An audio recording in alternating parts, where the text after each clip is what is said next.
আমরা lesson number 6 করছি, এটা আমরা আধ ঘন্টা করব। লেসন নাম্বার 6 আগামী কালকে তোদের 7 আর 8টা করিয়ে দেব। তাহলে 7 8 হয়ে গেলে পরের দিন থেকে আমি বইয়ের প্রশ্ন উত্তরগুলো করাবো, কেমন?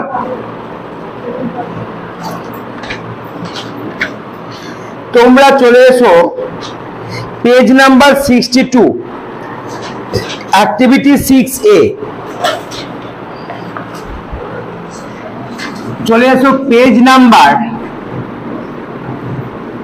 62 62 পাতা, অ্যাক্টিভিটি নাম্বার 6A। এটা আমাদের গ্রামার পোর্শন। তো দেখো আমরা শুরু করছি ক্লাস 6 এর lesson number 6 activity number 6A grammar portion. এখানে আমাদের আর্টিকেল দিয়ে পূরণ করতে হবে। আর্টিকেল মানে কি বলো? আর্টিকেল মানে এ এন্ড এবং ডি। তাহলে এ এন্ড ডি এগুলো বসার যে নিয়ম সেগুলো আমি বারবার পড়িয়েছি, ক্লাস 5 থেকে পড়াচ্ছি। আজকে আমরা এই অ্যাক্টিভিটি নাম্বার 6 এর যে টপিকটা রয়েছে, যেটা বইয়ে রয়েছে, সেটা কমপ্লিট করব। তার সঙ্গে আমরা আরো এক্সট্রা কিছু নলেজ এ এন্ড বি অর্থাৎ আর্টিকেল সম্পর্কে শিখব। প্রথমে 1 নম্বর কি আছে? প্রথমেই আছে ড্যাশ। কেউ কিন্তু কথা বলবে না, সুদীপ্ত কথা বলো না, আমি পড়াচ্ছি তো, পড়ার দিকে মন দাও, না তো ডিস্টার্ব হচ্ছে আমার। দেখো ড্যাশ নাইল। নাইল মানে হলো নীল নদ। তারপর ফ্লোজ থ্রু ইজিপ্ট। ফ্লোজ মানে কি করে? ফ্লোজ মানে বয়ে চলে। তাহলে নাইল ফ্লোজ থ্রু। থ্রু মানে কি? থ্রু মানে মধ্য দিয়ে। কার মধ্য দিয়ে? ইজিপ্ট। ইজিপ্ট মানে কি? মিশর। তাহলে আমরা জানি মিশরের নীল নদ আছে। সুদীপ্ত বলো, এক্ষেত্রে আমরা আর্টিকেল এ এন্ড বি এর মধ্যে কোনটা বসাবো?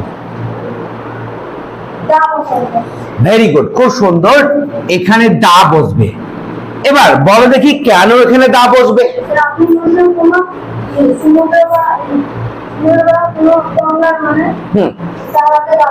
একদম তুমি ঠিক বলেছো। যে কোনো নদীর নাম, যেমন ধরো দা গঙ্গা। গঙ্গা একটা নদীর নাম, তাহলে আমরা গঙ্গার আগে দা বসাবো। দা কাবেরী। কাবেরী একটা নদীর নাম, দা কাবেরী। ব্রহ্মপুত্র একটা নদীর নাম, দা ব্রহ্মপুত্র। সিন্ধু একটা নদীর নাম, দা সিন্ধু। তোমরা ক্লাস 6 এ পড়ছো না সিন্ধু সভ্যতা? সিন্ধু নদের তীরে হয়েছিল হরপ্পা সভ্যতা। তাহলে ওই যে কোনো নদীর নাম তার আগে দা বসে। শুধু কি নদীর নামের আগে দা বসে? না, বিভিন্ন সমুদ্রের নাম, যেমন দা প্যাসিফিক ওশান প্রশান্ত মহাসাগর, দা আটলান্টিক ওশান, দা বে অফ বেঙ্গল বঙ্গোপসাগর। তাহলে সমুদ্রের নামের আগেও কি বসবে? দা বসবে। শুধু কি সমুদ্রের নাম? যে কোনো পর্বত শৃঙ্গের নাম তার আগে দা বসবে। তাহলে প্রাকৃতিক জিনিস যেগুলো একটাই রয়েছে তার আগে দা বসে, যেমন দা সান, the moon, the earth, the sky, এগুলো আগে দা বসবে। আমরা চলে আসবো 2 নম্বর কোশ্চেন। আয়রন ইজ, প্রথমেই আছে আয়রন। আয়রন মানে কি বলো দেখি? লোহা। Iron is dash useful. বলো তো ইউজফুল মানে কি? বলো। ইউজফুল মানে দরকারি, খুব গুরুত্বপূর্ণ। মেটাল মানে ধাতু। তাহলে আয়রন হলো একটি গুরুত্বপূর্ণ ধাতু। তাহলে একটির ক্ষেত্রে আমরা এখানে হয় বসাবো এ, না হলে বসাবো এন। চাঁদনি বলো তো মনে আছে কিনা তোমার? এখানে এ বসবে না এন বসবে? বলো দীপিকা। এ বসবে। কেন? এটা তো ভাওয়েল, ইউটা তো ভাওয়েল, কিন্তু ভাওয়েলের আগে তো এন বসে, এখানে এ কেন বসবে? ভাওয়েলের আগে তো এন বসে। যেমন আমি ধরো বললাম আমব্রেলা, UMBRELLA, আমব্রেলা। তাহলে এর আগে তো অ্যান বসবে একটি অর্থে, তাহলে ইউজফুল এর ক্ষেত্রে এ কেন বসবে? মনে পড়ছে কিছু? ইয়েস, আমি এর আগে বলেছিলাম ইউ দিয়ে উচ্চারণ, যেমন unity, unique, European, university, useful, সব ইউ এর মতন উচ্চারণ, ইউ নয় ইউনিকর্ন। তাহলে এই ক্ষেত্রে আমরা অ্যান না বসিয়ে এ বসাবো। বলো, মাথায় কিছু ঢুকছে? যদি ঢুকছে খবরদার হাগু করে বের করে দিও না, তোমরা অবশ্যই এটাকে ধরে রাখিও এর গুণটা। আমরা চলে আসবো 3 নম্বর সেন্টেন্সে। I waited at the station for, I waited, আমি অপেক্ষা করেছিলাম, at the station, স্টেশনে আর কি, আমি স্টেশনে অপেক্ষা করেছিলাম, ফর ড্যাশ আওয়ার, আওয়ার মানে ঘন্টা, তাহলে 1 ঘন্টার জন্য। তাহলে 1 ঘন্টা হিসাবে এ বা অ্যান বসবে। কেউ বলতে পারবে এখানে এ বসবে না অ্যান বসবে? বলো দেখি, তুমি বলো। অ্যান বসবে। কেন অ্যান বসবে? এইচ তো কনসোনেন্ট, কনসোনেন্টের আগে, যেমন ধরো আমি বললাম হাউস, হাউস, তাহলে তো এ হাউস হবে, কিন্তু এখানে অ্যান কেন হবে? কে বলতে পারবে? সাইনা বলো। ওটা, হ্যাঁ, ওটা হাওয়ার নয়, এইচ এর উচ্চারণটা হয় না, ওটা হচ্ছে আওয়ার। এরকম আর কি কি আছে? অনার, যেমন HONOUR, অনার, HONEST, অনেস্ট। মনে পড়েছে? এইগুলোর এইচ এর উচ্চারণটা হয় না, তাহলে ভাওয়েলের উচ্চারণ হয় বলে এক্ষেত্রে আমরা অ্যান বসাবো। এইগুলোই কিন্তু পরীক্ষায় পড়ে। আমরা চলে আসবো আজকে লাস্ট কোশ্চেন, মানে অ্যাক্টিভিটি নাম্বার 6 এর C is dash European. C is, সে হচ্ছে ড্যাশ ইউরোপিয়ান, ইউরোপিয়ান। বলো দেখি এটাকে পারবে বলতে? বলো দীপান্বিতা, বলো কি হবে? এ না অ্যান? এ হবে। কেন এ হবে? এটা তো ভাওয়েল, ভাওয়েলের আগে তো অ্যান বসে, তাহলে এখানে কেন এ হবে? বলো দীপিকা, বলো। উচ্চারণটা ইউ, আবার সেই ইউ এর কনসেপ্ট, ইউজফুল, ইউরোপিয়ান, ইউ আসছে না? ইউ দিয়ে উচ্চারণ হলেই আমরা কি করব? এখানে অ্যান বসাবো, সরি অ্যান বসাবো, এখানে আমরা এ বসাবো। তাহলে ইউ এর উচ্চারণ ইউ হলে, অথবা যদি ইউ দিয়ে উচ্চারণ হয় যে কোনো শব্দ, সেক্ষেত্রে আমরা এ বসাবো। যেমন ইউজফুল, ইউনিয়ন, ইউনিটি, ইউনিক, তারপরে uniform, unicorn, university, useful, European, এগুলো সব ক্ষেত্রে আমরা কি বসাবো? এ বসাবো, অ্যান না বসিয়ে।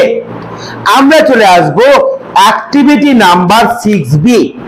বলো অ্যাক্টিভিটি নাম্বার 6A নিয়ে কারোর কোনো সমস্যা আছে? আশা করি কারোর কোনো সমস্যা হবে না। অ্যাক্টিভিটি নাম্বার 6A তে আমরা কি শিখলাম? কি শিখলাম বলো? আমরা শিখলাম আর্টিকেল, তাই না? এ এন্ড ডি। এবার আমরা অ্যাক্টিভিটি 6B করব। দেখো তো 6B তে কি আছে বলো? 6B তে কি বলেছে? এখানেও আমাদের অপশন দেওয়া আছে, সেই অপশন থেকে আমাদের বেছে নিতে হবে। যেমন 1 নম্বরে কি আছে? No news. আবার নিউজ পেয়েছো, তাই না? নো নিউজ পেয়েছো, তারপর ব্র্যাকেটে আছে ইজ অথবা আর, তারপরে আছে গুড নিউজ, গুড নিউজ। তাহলে দেখো এখানে তোমরা বুঝতে পারছো এটা নো নিউজ সিঙ্গুলার না প্লুরাল? এক না একের বেশি? সিঙ্গুলার। তাহলে চাঁদনি বলবে কি ইজ বসবে না আর বসবে? ইজ বসবে, কারণ এক ধরা হচ্ছে, তাই তো শ্রেয়া? তাহলে এই ক্ষেত্রে আমরা ইজের মাথায় টিক চিহ্ন দিই। 2 নম্বর সেন্টেন্সে চলে এসো, কি আছে দেখো? ইচ অফ দা চিলড্রেন, দেখো EACH, each of the children, children, each of the children. Has অথবা হ্যাভ, হ্যাজ অথবা হ্যাভ, তারপরে কি আছে? অ্যারাইভড। আচ্ছা, আগে তোমরা বলো হ্যাজ কোথায় বসে আর হ্যাভ কোথায় বসে? একের ক্ষেত্রে হ্যাজ, একের বেশির ক্ষেত্রে হ্যাভ, কিন্তু আয়ের ক্ষেত্রে হ্যাভ, ইউ এর ক্ষেত্রে হ্যাভ। আই মানে আমি, একজন, তা সত্ত্বেও হ্যাভ বসবে। ইউ মানে তুমি, একের বেশি, সরি একের বেশি, একজন, সেক্ষেত্রেও হ্যাভ বসবে। এটা নিয়ম হচ্ছে থার্ড পারসন সিঙ্গুলার নাম্বারে হ্যাজ বসে, কিন্তু ওইভাবে শিখতে গেলে আমাদের টাইম লেগে যাবে বুঝতে। তাহলে আমরা জানি একের জন্য হ্যাজ বসে, একের বেশির জন্য হ্যাভ বসে। আমাকে সুদীপ্ত বলো, এক্ষেত্রে হ্যাজ হবে না হ্যাভ হবে? হ্যাভ কেন হবে বলো? হ্যাজ হবে না হ্যাভ হবে? হ্যাভ কেন হবে বা হ্যাজ কেন হবে যেটা বলবা সেটা বলো, কি হবে? হ্যাজ হবে। কেন হ্যাজ হবে? চিলড্রেন মানে তো বাচ্চারা, একের বেশি, তাহলে একের বেশি হলে তো হ্যাভ হওয়া উচিত। হ্যাজ কেন হবে? কারণ প্রথমে আছে দেখো ইচ, ইচ মানে প্রত্যেকে, আর প্রত্যেকে মানে একটা একটা করে, একটাকে ধরা হয়। বাচ্চাদের প্রত্যেকে, ইচ অর্থে যদি ইচ থাকে তাহলে জানবা এটা এক, এটাকে এক ধরা হবে। ইচ থাকলে কি ধরা হবে? এক ধরা হবে। তাহলে এই ক্ষেত্রে আমরা হ্যাজ বসাবো, কারণ এটা একটা। যেমন ইচ ওয়ান, এই সবগুলোর ক্ষেত্রে আমরা একটা ধরবো, সেই জন্য এখানে হ্যাজ বসবে। আমরা চলে আসবো 3 নম্বর সেন্টেন্স। দেখো প্রশ্ন, the mother and her child. The mother, mother মানে কি? মা। অ্যান্ড হার চাইল্ড মানে তার বাচ্চা। তারপরে কি আছে? ইজ অথবা আর, ইজ অথবা are. Going to the market, going to the market. দেখো সঙ্গীতা কিন্তু রেগে গেছে, সঙ্গীতা রেগে গেছে মানে সঙ্গীতাকেই ধরতে হবে, আমার কিচ্ছু করা নাই, তোমরা যতই হাত ওঠাও। সঙ্গীতা বলো, ইজ হবে না আর হবে? আর। কেন আর হবে? একদম একদম। এবার আমি আসছি, তোমরা ঠিক বলেছো, একজন মা এবং তার বাচ্চা মানে একের বেশি, কিন্তু এইটা মাথা এবং কান খোলা রেখে শোনো। এখানে অ্যান্ড দিয়ে যুক্ত হলে আর হবে, কিন্তু যদি এরকম হতো the mother as well as her child, তখন কোনটাকে সাবজেক্ট ধরতে হতো? এইটাকে, মা প্রথমটাকে। আইদার অর নাইদার নর এর ক্ষেত্রে লাস্টেরটাকে, আর as well as দিয়ে হলে প্রথমটাকে। তাহলে প্রথমটা এখানে কজন? এক্ষেত্রে কি হতো? এখানে এক্ষেত্রে ইজ হতো। শুধু তাই নয়, as well as নয়, আরেকটা আছে along with, along with, এটা থাকলেও এই মাদারটাকে সাবজেক্ট ধরতে হতো, তা সেক্ষেত্রেও ইজ বসতো। বোঝা গেল? দেখো এবার তোমরা 4 নম্বরে এসো, তাহলেই বুঝতে পারবে কি আছে এখানে। এসা as well as her sister আছে, কি আছে? এসা as well as her sister আছে। বলো আমাকে এখানে কি বসবে, ইজ না আর? বলো দীপিকা, বলো কি বসবে? ইজ বসবে, কারণ এখানে এইটাকে সাবজেক্ট ধরবো, এখানে একজন আছে তাই ইজ। কিন্তু এখানে যদি একের বেশি হতো তাহলে আর হতো, কিন্তু as well as along with দিয়ে থাকলে আগেরটা ধরবো, নাইদার নর আইদার অর থাকলে লাস্টেরটা ধরবো। এই দুটো জিনিস মাথায় আমাদের রাখতে হবে, তাহলে এখানে ইজ বসবে। তাহলে এই হয়ে গেল আমাদের অ্যাক্টিভিটি 6B, মানে আমাদের লেসন নাম্বার 6 এর গ্রামার। এবার আমরা চলে আসব অ্যাক্টিভিটি নাম্বার 7A, মানে ভোকাবুলারি বা শব্দ ভান্ডার। এইটুকু করে আজকের পড়া আমি কমপ্লিট করব। পরের দিন আমি লেসন নাম্বার 7 এবং লেসন নাম্বার 8 এই দুটো করাবো।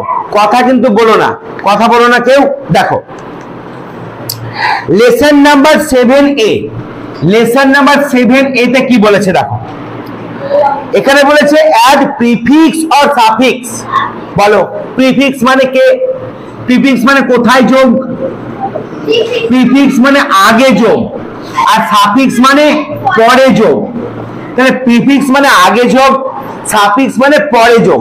কিছু কিছু শব্দ আছে অংশু, কিছু কিছু শব্দ আছে যেগুলোর আগে বা পরে আমরা যোগ করতে পারি।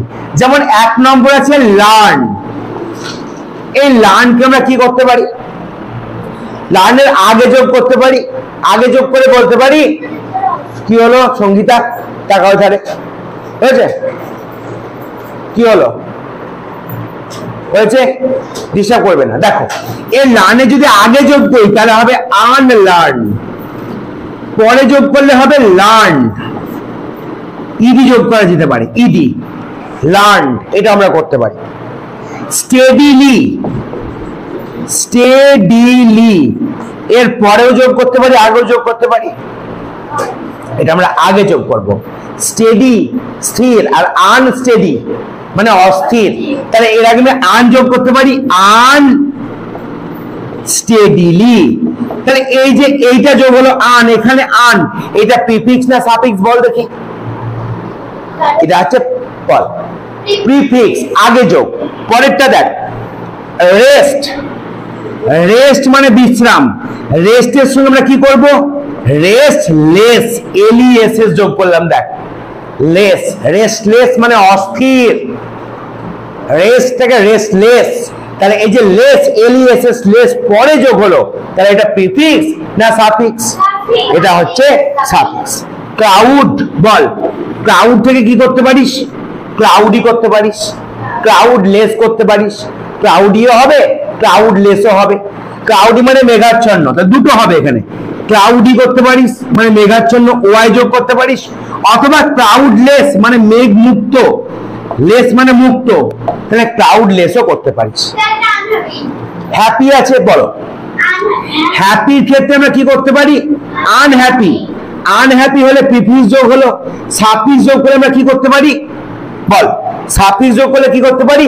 হ্যাপিলি। তাহলে হ্যাপি আছে, হ্যাপিটাকে হ্যাপিলি করে দিতে পারি, বানানটা হয়ে যাবে এইচ এ পি পি ওয়াইটা হয়ে যাবে আই নিয়ে এল ওয়াই, হ্যাপিলি। তাহলে এটাও আমরা করতে পারি, এক্ষেত্রে সাফিক্স হবে এটা, আর আনহ্যাপি হলে এটা প্রিফিক্স হবে। এই হয়ে গেল সাফিক্স এবং প্রিফিক্স। বলো কারো কোনো অসুবিধা আছে? তোমরা লিখে নিচ্ছ এটা, সবাই লিখে নাও, ঠিক আছে? সবাই লিখে নাও, এটা অনেক ক্ষেত্রে ভুল হবে। এরপরে আমরা লেসন নাম্বার 7 এ আসবো, লেসন নাম্বার 6 এর অ্যাক্টিভিটি নাম্বার 7B। এখানে কিছু ওয়ার্ড আছে, এই ওয়ার্ড গুলো দিয়ে কি করতে হবে? সেন্টেন্স গঠন করতে হবে। তো সেন্টেন্স গঠনটা আগে দেখে নাও, তারপরে প্রিফিক্স সাফিক্স ঢুকবে। দেখো সেন্টেন্স গঠন আমরা এখানে করব অ্যাক্টিভিটি নাম্বার 7B, অ্যাক্টিভিটি নম্বর 7B, ঠিক আছে? সেন্টেন্স গঠন করতে হবে ট্র্যাঙ্কুইল দিয়ে। বলো তো ট্র্যাঙ্কুইল মানে কি? বলো কার মনে আছে দেখি, ট্র্যাঙ্কুইল মানে কি? বলো বলো। শান্ত। আমরা বললাম দ্য স্কাই ইজ ট্র্যাঙ্কুইল মানে আকাশ হচ্ছে শান্ত, দ্য স্কাই ইজ ট্র্যাঙ্কুইল, আকাশ হচ্ছে শান্ত।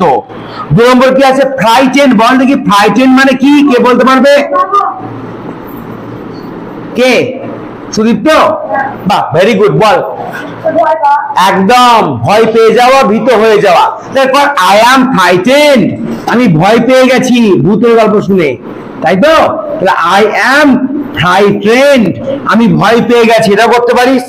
বল সেলড মানে কি করা? সেল মানে কি করা? বল বল। পাড়ি দেওয়া, নৌকায় করে পাড়ি দেওয়া, বা অ্যাকচুয়ালি সেলটা হচ্ছে নৌকায় করে পাড়ি দেওয়া। তাহলে বলতে পারিস I sailed in a boat, আমি একটি বোটে করে পাড়ি দিয়েছিলাম। হবে না? বলো হবে। I sailed in a boat, আমি একটি বোটে করে পাড়ি দিয়েছিলাম। তারপরে আছে ব্রেভ। বল দেখি ব্রেভ মানে কি? বল বল। সাহসী। এবার লিখ যে আই অ্যাম ব্রেভ, সব আই দিয়ে কর। আই অ্যাম ব্রেভ, আমি হলাম সাহসী। তাহলে এই হয়ে গেল আমাদের লেসন নাম্বার 6 এর অ্যাক্টিভিটি নাম্বার 7B। তোমরা এটা খাতায় টুকে নাও। এর পরের দিন আমরা লেসন নাম্বার 7 এবং লেসন নাম্বার 8, হ্যাঁ টুকে নাও, লেসন নাম্বার 7 এবং লেসন নাম্বার 8 এর পুরো গ্রামার এবং ভোকাবুলারি করব। তারপরে আমরা বইয়ের প্রশ্ন উত্তরগুলি আলোচনা করব।